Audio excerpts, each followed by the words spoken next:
listening to, you are absolutely listening to the George Espenlaub Show, coming to you live from the Funny Farm. Now, with no further ado, here comes Georgie!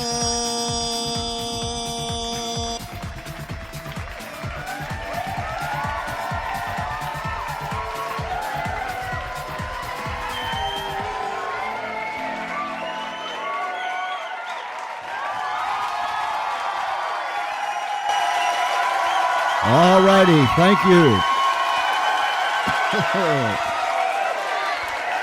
Oh my, oh my, oh my. Friday night. Thank you very, very much.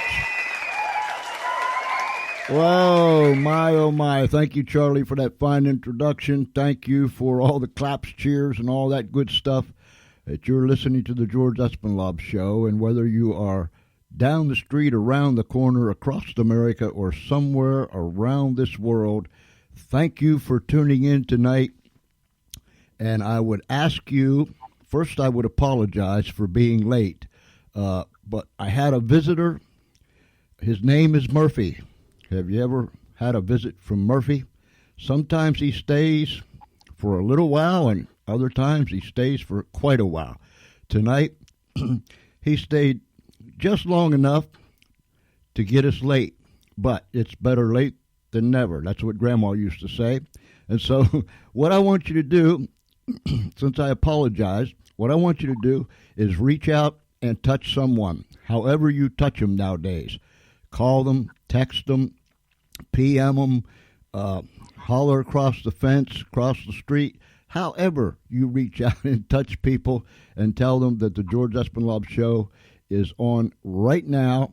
We are live, and we are coming to you live from the Funny Farm in a place called Our World. And I'll guarantee you it's a lot safer in our world than it is in yours. We have a great show planned tonight, and we have a wonderful guest that's with us, and we're going to introduce him in just a moment. But this portion of the program tonight is sponsored by Unicorn Chasing with Maxine and Walter. That's right, Unicorn Chasing. I got to hold this thing up so I can see it and spell this thing right. Unicorn Chasing, Chasin. Unicorn Chasing with Maxine and Walter. Look them up on Facebook. They do this thing called ring bomb parties. They go live. So just type in that little search box up there, that little thingy, Unicorn Chasing, Chasin, Unicorn Chasing with Maxine and Walter. Go to one of their live ring bomb parties. They'll be delighted that you came, and I know that you'll be glad when you meet Maxine and Walter. They will certainly entertain you, and look them up. Unicorn Chasing with Maxine and Walter. All right, moving right along. I guess we got Murphy all out of here, going somewhere else to cause chaos and havoc.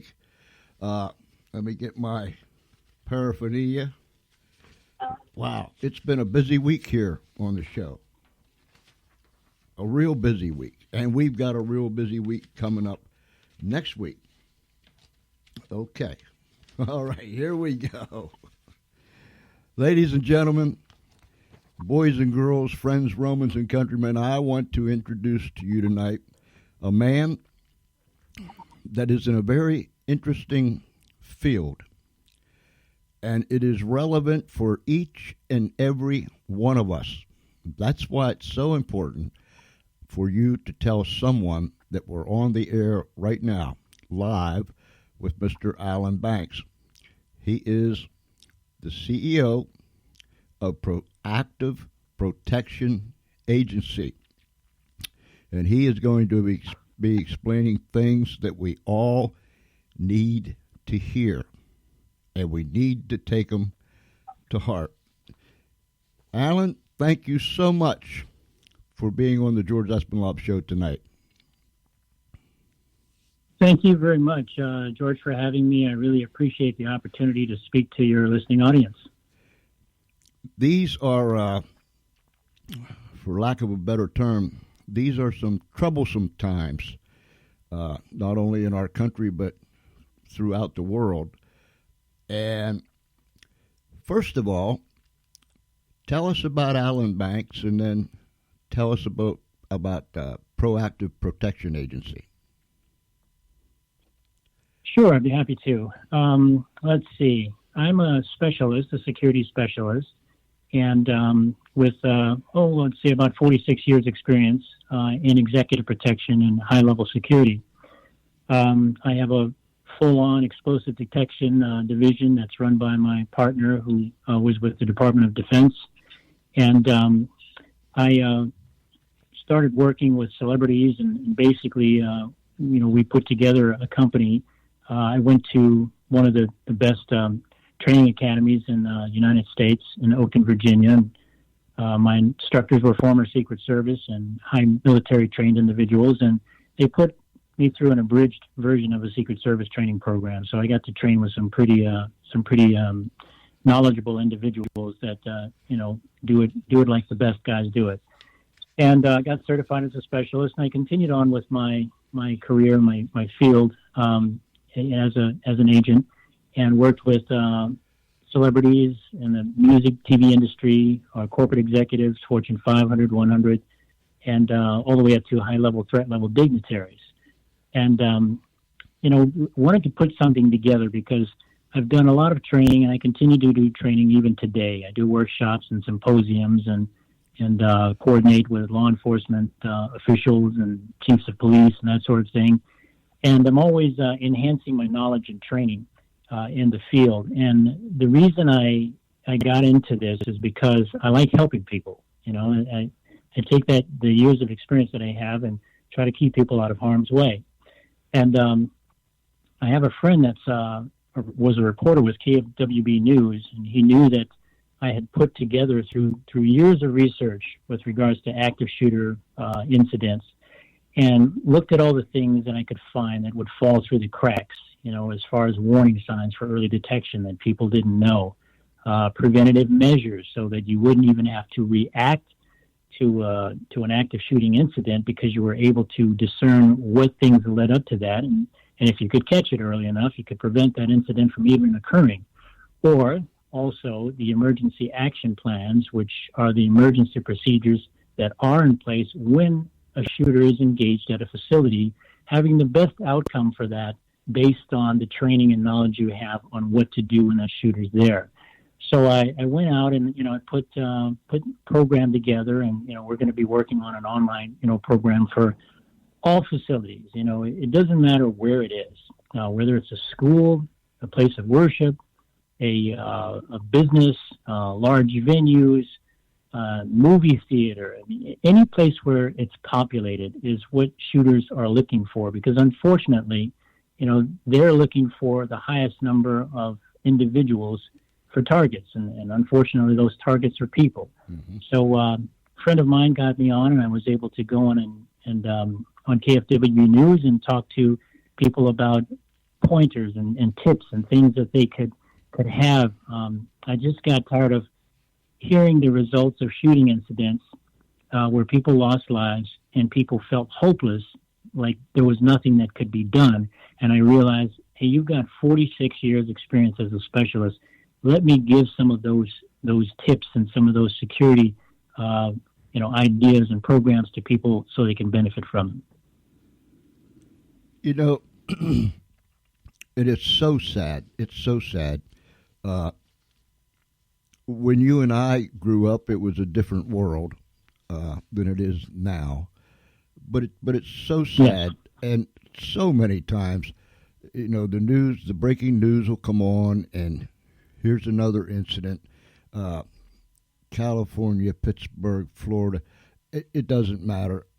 But right. I listened to it, and unfortunately, we hear the same rhetoric. It's all after the fact, and I know we can't stop every one of them.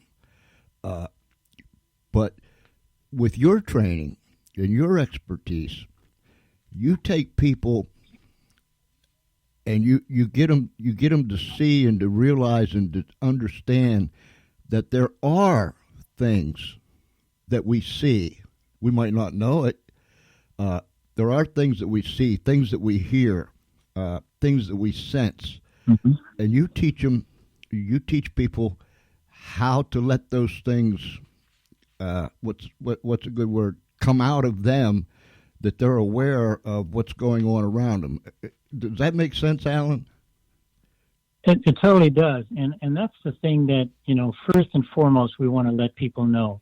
You don't have to be apathetic with regards to a resolution. You don't have to feel that nothing can be done about it.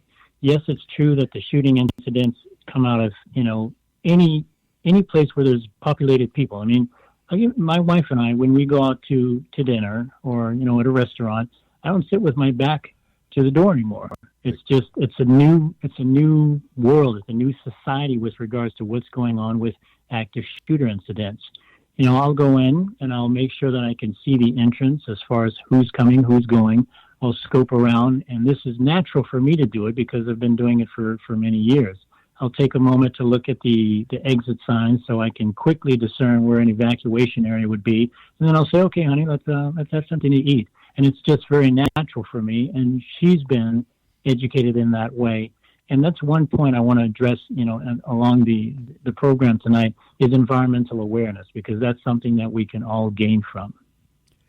My wife and my kids, of course, they're all grown up, and we have 11 grandkids now. But over the years, they used to chuckle at me because I never sat with my back to a door. They say I'm being nosy, but I guess it is in a way I'm being nosy. But I want to know who's around me, what's going on. In the whole 9 yards, and when you said that you never sit with your back to a door, now when we go out someplace, it's just automatically they'll say, "Let Dad sit over there so he can watch the door." Exactly. But yes, I know what you mean. Yes, talk about a little bit about the surroundings and some of the things we should look for. I'd be more than happy to. I always like to give tips to people because people look at, okay, how can I be more in tune to what's going on so that I'm not caught off guard? And there's a term that we use in our field of security called environmental awareness, and that awareness extends to a potential internal or external threat. I'll define those, whereby when you're talking about being in tune with your environment, you're looking at things that are in close proximity to where you are. Is that a high crime environment, or is there a lot going on there? Are people dressed in costumes, or whatever it might be? But basically, you're being alert and not complacent to anything that gives you a signal that it's just not quite right based on what you observe. Now, that can mean a person by the way he dresses. He's in fatigues and he's got dark shades and a hoodie on. I was in a B of A bank doing a transaction one day, and a gentleman came in and he had a hooded jacket, a whole hoodie on, and he pulled it tight over himself as if he didn't want to be recognized. And he had dark shades on. He had a big, bulky knapsack on his back. Now, this guy comes in, and he keeps the sunshades on, has his head down, zipping and unzipping his knapsack. And I have to tell you that made me a little bit uneasy. Mm-hmm. And, I'm trained to be environmentally aware, sir. I noticed this thing, and I decided to go over to one of the bank merchants and say, listen, I'm the CEO of my own protection agency, and I just want to let you know, the fellow that I'm observing there, the way he's dressed and his actions, I'm a little uneasy about it, and I just want to have another pair of eyes watching him. She thanked me. She said, got it, understood. and he was doing the zipping and unzipping of the knapsack the whole time, had his glasses on all the way up to the time that he went up to the teller window. And I was watching him. I just said, okay, I'm going to watch what he's doing with his hands, his body motion, everything, his emotional tone, whatever I could pick up while observing him. Finally, he opened the pack and pulled out his paperwork and then took off his sunglasses and did his transaction. But, for me, I've seen too many times where someone like that does have some intentions and may be carrying something that he shouldn't be carrying. So I didn't cause a scene. I just let her know, and she thanked me at the end of it. And that's one of the things I'm talking about with regards to environmental awareness. It didn't stir up anything, but it just alerted someone to something that I was uncomfortable about. Some of the things that you can be aware of is how a person dresses, his emotional attitude. If you see him walking and he's got a frown and his fists are clenched, well, that's not a positive, position there. How he's carrying his body, is he carrying his body like he's suppressing something, or he doesn't want something to be observed or noticed. Any of these things, when you see something that just feels not quite right, or something that looks like it might be threatening, you can always let someone else know, and you can be alert with regards to his actions to know how you need to respond. And as you get better at this, it gets natural to pick up those environmental awareness tactics and see if there's anything that's out of place or anything that's a threat. That kind of coincides with if you see something, say something. But yet, most definitely. But yet, so many people will see something or think they see something and never say a word. I don't know if it's because they don't want to get involved. They're scared that that person might retaliate, or I guess there's any number of reasons why, but it still goes to the point. If we see something, say something, for God's sakes. My grandmother used to say it's better safe than sorry. Isn't that right? I remember it well. My grandmother said the same thing. And, that's a good golden rule. I'm going to give you an example of a situation whereby my observation of it is not going to be the same as another person's observation who might not have some of the training or even environmental awareness techniques.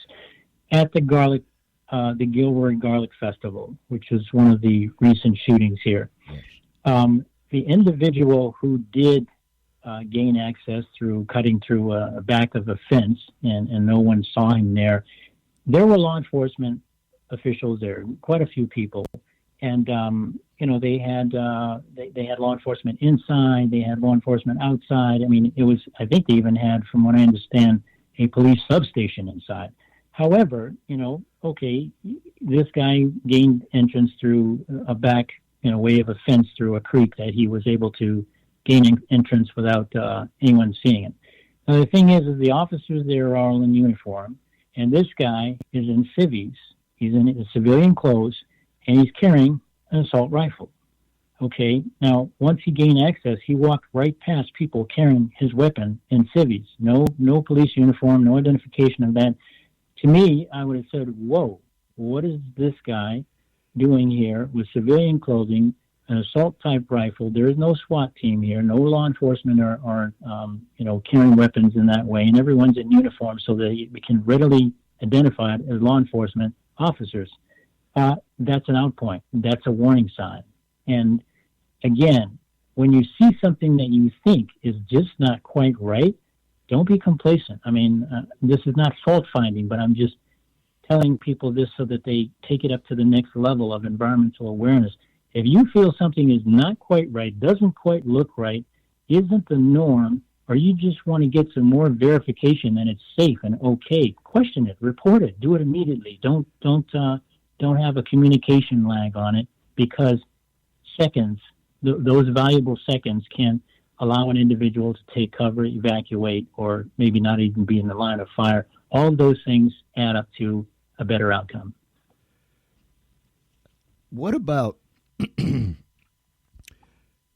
what should people do if, say, for instance, we're in one of these places and and all of a sudden there is an active shooter or an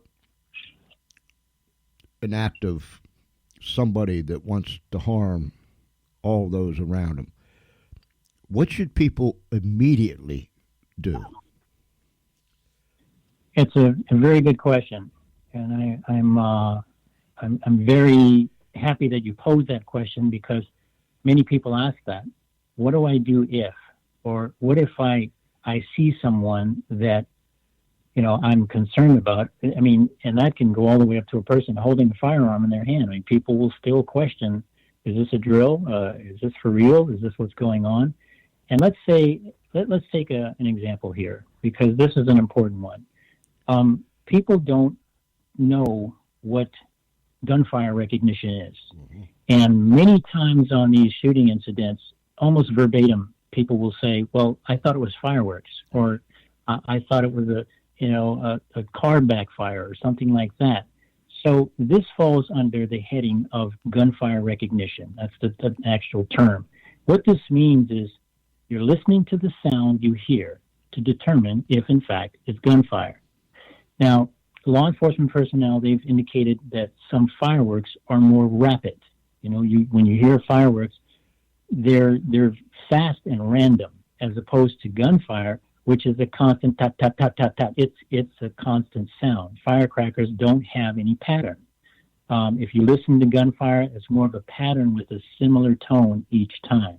Now, with that being said, it's not 100%, but it gives you time to think about, to actually react. Let's take the thinking part out of the equation here.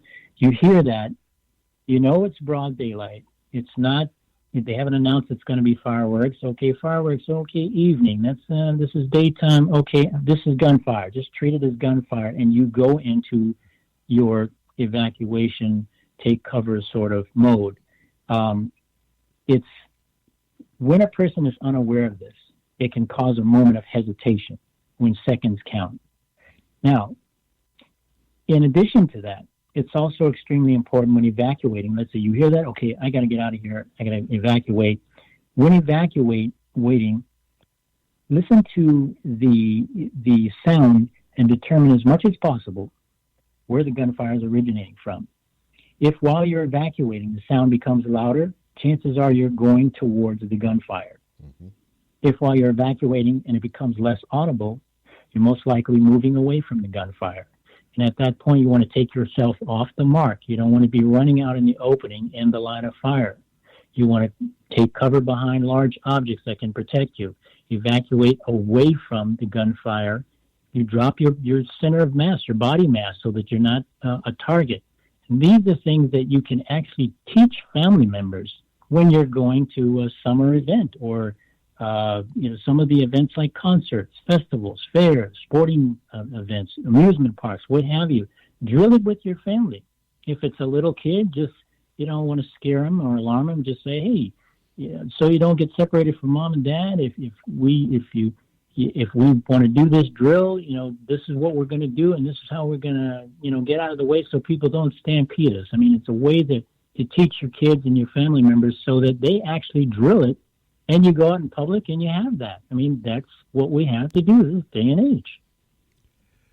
I have, when I go somewhere, Alan, be it a sports event or whatever, I love music. I love sports. Mm-hmm. But when I go somewhere, even if it's over here, even if it's over here to the Little League field, I get into the game, but there's a part of me that won't let me get all the way in. Does that make sense? Because it totally makes sense. Yeah, there I go again. But I'm busy being nosy.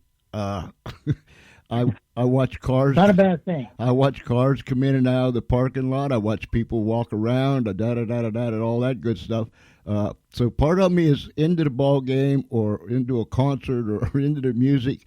The other part is out there being nosy, looking around what everybody's doing, listening to what people saying if I can hear them. But I watch a lot of people at events, and God bless them. I mean, so many people, and this is not being critical, so many people are, what's the word? They are so involved into what's going on as far as the event that they're like in their own little bubble world. And right, these people, these crazies that want to bring harm to people, they thrive on things like that, don't they? They do. I mean, it's what we do, because I work again with I collaborate and coordinate with law enforcement officials, because I mean we're all trying to do this as a group. I mean, I have years of experience, in my field. They have years of experience in their field. We've both worked, high threat level details and this sort of things, or operations, I should say, so people understand what I'm saying. And we all want to get this message out that the point is not to make people feel paranoid, like because it doesn't happen everywhere. Sometimes you can get caught up in the news and feel like, wow, there's no place safe and it's just terrible out there everywhere. That's not the case. Mm-hmm. If that were the case, we wouldn't go outside or participate in anything. But along with the environmental awareness tactics or techniques that you can learn, you actually gives you a comfort level, if anything, when you go out there knowing, okay, I know what to look for. I've drilled how I would respond to it, and I feel better equipped with being able to recognize something that doesn't quite feel right and take myself off the mark safely and know what I can do for a better outcome.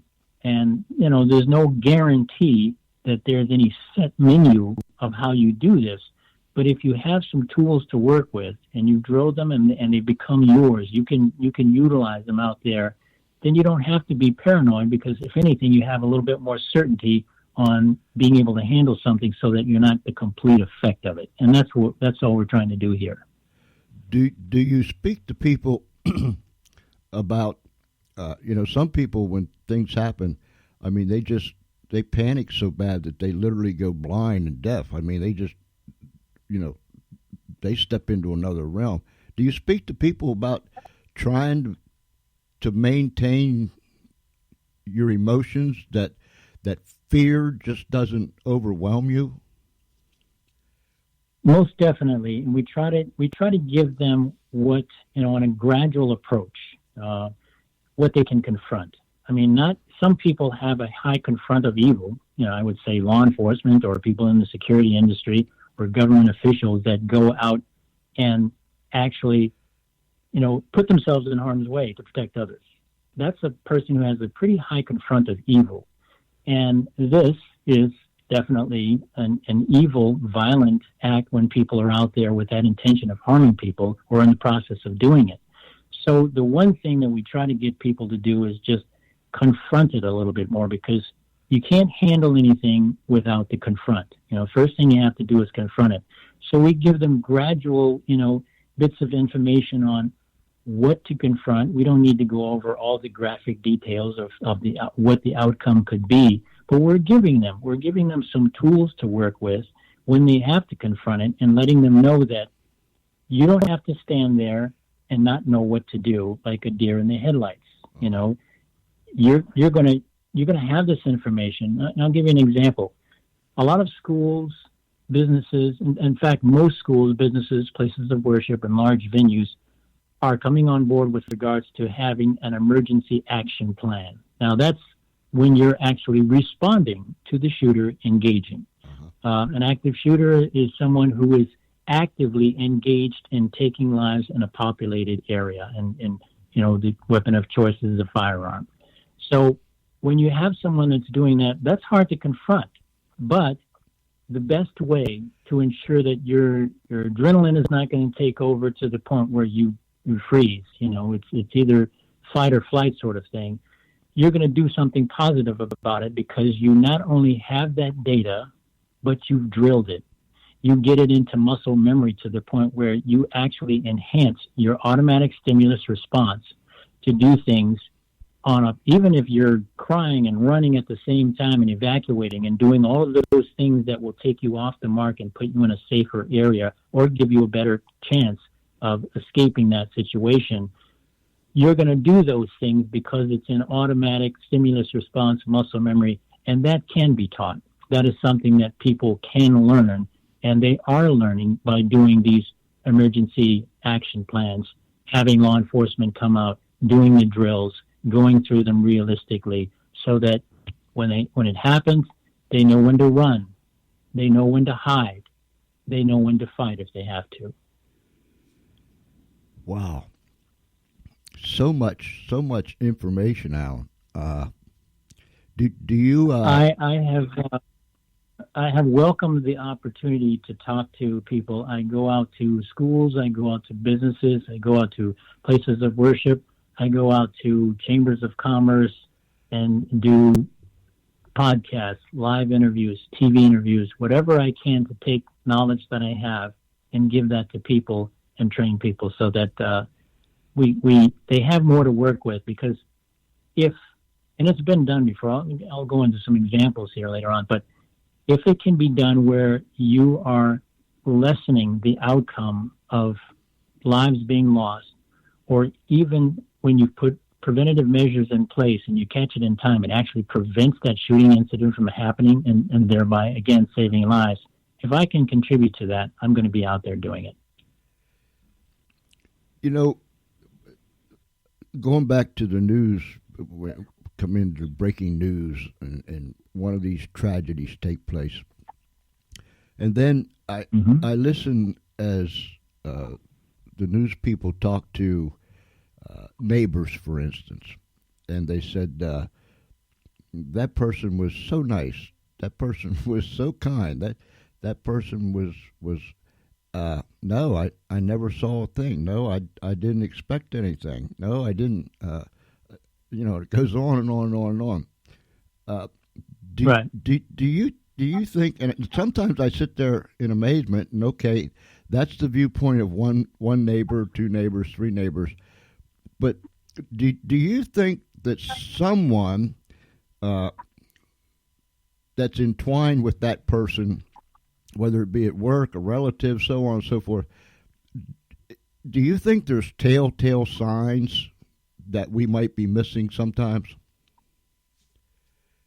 Most definitely. Another great question. And this comes with, again, the recognition of what warning signs to look for. And then when you have them, you perceive them, not being complacent, not questioning, but knowing what to do. And I'm going to break that down. There are a lot of different avenues with regards to gaining information on what warning signs are. FBI has them, Secret Service has them, OSHA regulations break them down to the point where you can have a whole list of potential warning signs to look for, and you look at them and you study them. Now, to say that there is an exact menu on what those are, there isn't. But there are a plethora of warning signs that are indications that if a person knows what they are, they'll know what to look for, and they won't second guess it. If you've got, and some of them are screaming, they're right in your face, whereby you have a student at a school who, I'll just give you an example, because some of these are real examples. And the percentage, by the way, for those warning signs to actually exist after a shooting incident, it used to be 95%. Now it's more closely related to 99%. Wow. And that's with regards to things that are recognizable or that were there and weren't acted upon, weren't reported, or people that know where to go from there. Now you've got a student who's been bullied, and so he's got that going on, and he's expressed his animosity towards that. He lost his girlfriend to another guy, so he's got a little thing on that going on at the same time. Mom and dad have weapons, so he has access to weapons. So it's sometimes it's a combo plate of those things that people just don't see. It's just under the radar. In some of the cases, an individual had problems at other schools where he was fighting and had viewpoints against certain types of races and would get into fist fights and was expelled from that one school and then was allowed to go to another school, bringing those problems there. The list goes on. But basically, when you see something, and social media plays a big part on recognition of warning signs that can turn into something like a violent incident. You've got a guy who goes on social media and he's saying, I'm tired of being bullied, and I've got a plan to take out all those jocks that have been making fun of me. Better not come to school tomorrow. You can't say that now. It's not like a threat that law enforcement don't respond to now. That's one of the things that has really changed in the sense of these threats that you make are taken very seriously. Mm-hmm. If I'm a student in a school and I hear one of my classmates say something like that, I'm going to report it. I'm going to report it to the and every facility. I can't stress this enough. Every facility should have a threat management department, whether it's a couple of people or a handful of people. They should have an entity that addresses the threat management. It can be the HR department. It can be the school security resource officer. It can be the principal, whoever, but you have to have an entity to report these concerns to. So let's say they hear this. They report it. If that individual then does the right thing, they're going to investigate it and get information to find out, how viable of a threat is this? But if you're talking about something on social media where the guy details what he's going to do, which has occurred, there is no hesitation at that point to bring in law enforcement. That is exactly what should be done. Law enforcement intervention, because they're not taking it like a joke, It's now very much acted upon. And when you do that, when you know what to look for and you report it and it gets taken up the line and you have law enforcement intervention, mass shootings have been averted as a result of that. There are stats on that. Wow. What'd you say? It was 95%, and now it's perhaps 99% of these warnings? It's closer to 99% right now. And the thing is one of the things, believe it or not, this might sound very strange, that individual, 9 out of 10 times, will tell someone in some way what his plan is. And it's up to that individual to be responsible enough to report it. And it's no longer a thing, I don't want to report my friend, or one employee at a facility said that a guy had made threats he said if he was ever terminated, and he had situations there where he was a disgruntled employee. And he said, if they terminate me over this situation, I'm going to come back and kill everybody in here. Now, the guy didn't report this individual saying this, and because he said he'd made those kind of threats, veiled threats before. Uh-huh. That ended up being a shooting incident. That person acted upon what he said he would do. Wow. Yeah, it takes your breath away. That's why right now law enforcement, if you've heard recently about the averted mass shootings that were mass shooting threats that were reported, they were averted because individuals that had information came forward and they reported.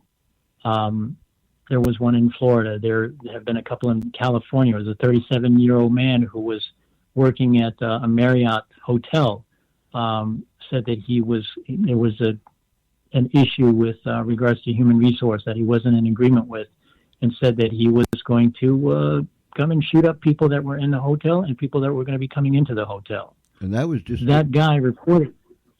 That's recent. That's Yeah. just a recent incident. Yeah. The coworker who he told that to reported to the general manager. General manager reported it to the police. When the police arrested this guy, he had all kinds of assault rifles and heavy ammo there. He had high capacity magazines. He was all set to do this whole thing, and law enforcement said he had the means and the intention to carry it out, and they thanked the general manager for coming through now and reporting it. Now that's what can be done when those basic fundamentals of recognizing warning signs, hear something, see something, say something. He did it.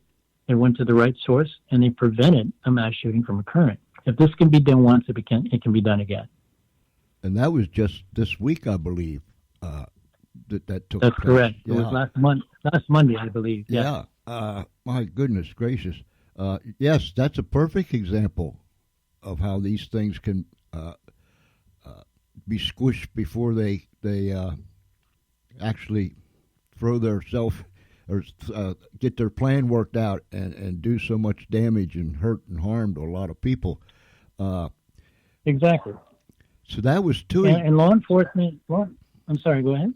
That was two examples that you gave us. One was where the employee said that if he ever gets fired, so on and so forth, he's going to come back and do some damage, and it wasn't reported. The other is the man said that he was going to do some damage. It was reported. One was stopped and one wasn't. So that's a perfect example of how we should do something as compared to how we should not do something. Exactly. And right now, police have it's been this way, but really enforced, where police have a zero tolerance policy on individuals who make threats to commit mass shootings. August 16, 2019, police arrested a 15-year-old boy who threatened to shoot up his school in Florida. Authorities made, he said with regards to how he made the threat, it was on a video game chat room, and he said he planned to bring his father's M15 to school and kill 7 people at minimum. He's now facing charges in juvenile court. His mom was crying, saying he was just joking. Law enforcement said he made a threat on a social media network to take lives. This is taken quite seriously. So if people are thinking about pulling off a prank to see what effect they can create, not advised. Law enforcement will take it very, very serious. And rightly so, huh? Yes, most definitely. Wow. Alan, my oh my. You've got me you got me all stirred up here. I don't want to stir you up. I don't want to stir you up in a way that again makes you feel that we're in a situation that we can't do anything about. We can't change it. If we have, I study and research and have been for years, and this is after 46 years of actually being out in the field, doing high threat level protection details and working with celebrities, dignitaries, corporate execs, securing facilities. Another important fact that I really want to bring home is in the workplace. Again, there's no limitation with regards to where the incident can happen. But again, we don't have to feel that it's everywhere and be paranoid about it. But I say, to the public, please, when you have a disgruntled employee that you have decided that it's time to terminate that employee, make sure that you have security procedures in place first and foremost. It's at the end of the day when most of the employees are not there. You have law enforcement, or you have, if law enforcement is not available, the manpower is not there, or what have you, you can reach out to security companies and put something in place where you have the security procedures there to escort that individual out. And I'm talking about armed officers. I'm not talking about unarmed individuals coming there to observe and report. But I'm talking about individuals whereby they're trained, they're law-abiding, they know what to do. They're going to be there to protect that facility and individuals, because how many times, I can't even go into how many times an individual has been terminated on the spot. And one recent one that occurred, the manager said, should I be concerned about security? After he terminated the guy. The guy went out in the car, he fumed, he was upset. 20 minutes later, he came back with a gun and shot 5 people, took them out. So, again, there are things that can be done with regards to knowing what to do, how to do it, how to prepare for it, how to maintain safety, preventative measures, in addition to the emergency action plan. That's the scale. You want to have preventative measures to be proactive, and you want to have the emergency action plan as well. Do you work primarily throughout the state of California, or do you travel? I do primarily in the state of California with regards to our operations, but I go on podcasts, and I go on live TV, and I go on live interviews, and reach out to as many different entities that I can to give this data to. Now, I used to go out one school at a time, one place of worship at a time, blah, blah, blah. And with everything that's happening, I mean, the last 3 shootings were so rapidly consecutive that you can hardly catch your breath from one to do research on and get information before the next one happens. We had 3 in a row, if you're talking about the Garlic Festival shooting in Gilroy, and then the El Paso, and then the Ohio, Dayton, Ohio. I mean, and the one in Dayton, Ohio, and in El Paso, they happened about 13 hours apart. I mean, that's how frequent these things are right now. So with me being able to get out and speak with people and do as many things in person is hard. So I actually, we're going to put an online active shooter prevention training program that people can download, and it will take them through everything from how to set up a threat management team, everything. But again, I'm not here to promote that, but that is something that I do. My thing right now is to just take the time to get the message and information out to people with security tips and answer questions so that they have much more of a program to have the best outcome. And the ideal scene in time someday is to reduce these shooting incidents to the point where they're just not there. We're not hearing about them. Well, and we'll shoot, yeah, blah, blah, blah, blah. Come on, Espenlaub, get right here. We will sure do our part in pushing that out there. We'll be bouncing this to other broadcasters. So if they look you up and they tell you Espenlaub sent you or sent them, thank you.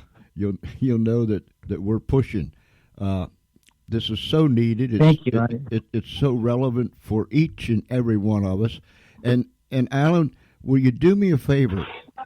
And I know you're a very busy man. Maybe in a month, 2 months from now, if I contact you, could I get you to come back again?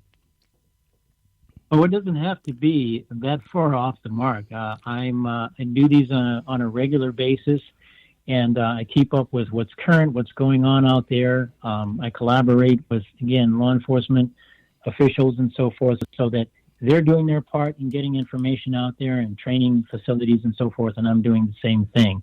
So I would be more than happy to come back and speak with your audience anytime you'll have me. Oh, that's wonderful. That's wonderful. And please let me know when you're going to get these online things done, because we live in a generation now that if they see it, they like to see things. And if you've got online things that's going to help people, please let me know, and we'll push that out there too. I certainly will. It's through proactiveprotection.net, and again, this is going to give a lot of information and break down things to help people have a lot more data. If they have an emergency action plan, it'll help enhance that. And just one little thing that I wanted to say with regards to when a shooting incident does occur, one of the programs that, most facilities are implementing is the run, hide, fight concept. And, that's something that you can get a lot more information on online. But also, we'll be speaking about other aspects of how that works best when you do that. So that's something else that, I'll be talking about on air as well. Oh, good. So we'll have lots more to talk about when you come back. It's just... Oh, yes, most definitely. Ladies and gentlemen, Mr. Alan Banks from Proactive Protection Agency. Alan, you're a fine, fine man, and I appreciate it, and I can hear your heartbeat. That's what I listen for. I can hear your heartbeat. When I hear someone's heartbeat, I know they're for real. And my brother, I hear your heartbeat. Thank you so very, very much, and we'll contact you soonly and have you come back again. All righty? I thank you very much for giving me the opportunity to speak, and I hope that I was able to contribute to, people getting some more information about what to do out there. Oh, yes. Yes, you did.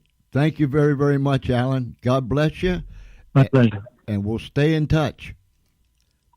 All right. Thank you so much, sir. Have a good day. You too. Interesting. Oh, my goodness gracious sakes alive.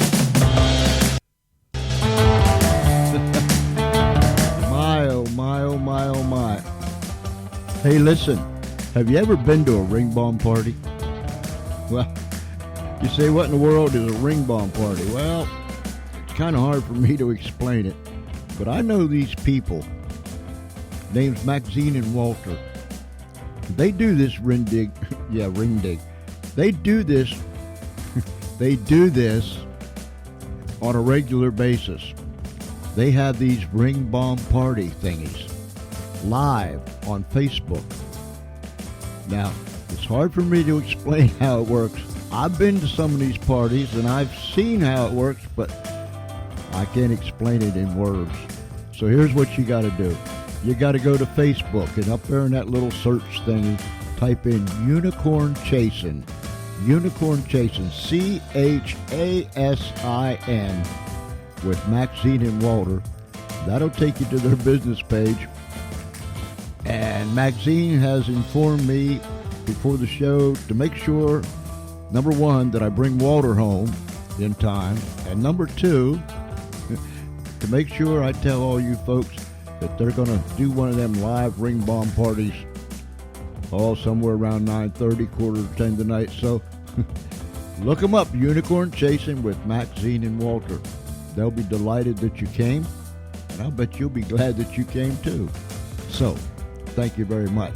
Hey, listen, ladies and gentlemen, sometime this weekend, be on the lookout. We're going to run an Unshackled program produced and directed from Pacific Garden Mission out of Chicago, Illinois. So it's either going to be tomorrow. I'd preferably do it tomorrow. And then, listen to me, next week, Monday, Tuesday, Wednesday, Thursday, Friday, it is going to be tap your foot, snap your finger, bob your head, shake your booty week. That's right.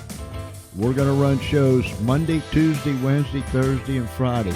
We are going to have groups come in here, and they are going to jam with us. We're going to interview them, play their music, get up and dance. We're just going to have a good time next week. So we're already pushing it. You push it too. Next week, remember, tap your foot, snap your fingers, bob your head, and shake your booty week, because we're going to rock this place apart. Wow. It's been a busy, busy week. We got so much to do, so much more to do. I want to thank each and every one of you for tuning in. And remember, if you missed tonight's show, you can come back and listen to it anytime you want. You can download it. You can do with it whatever you want. It's free of charge. We're on iHeart, Spotify, so on and so forth, out there, over there, up there, down there. We're everywhere. So if it's nighttime where you're at, have a good night. If it's already daytime, have a great day. But this is George Espenlaub from all of us here at the Funny Farm, thanking you for tuning in tonight. God bless you. Be safe. And listen, If you're drinking, please don't drive. Till Monday night, 8 p.m. Eastern Daylight Time, God bless you.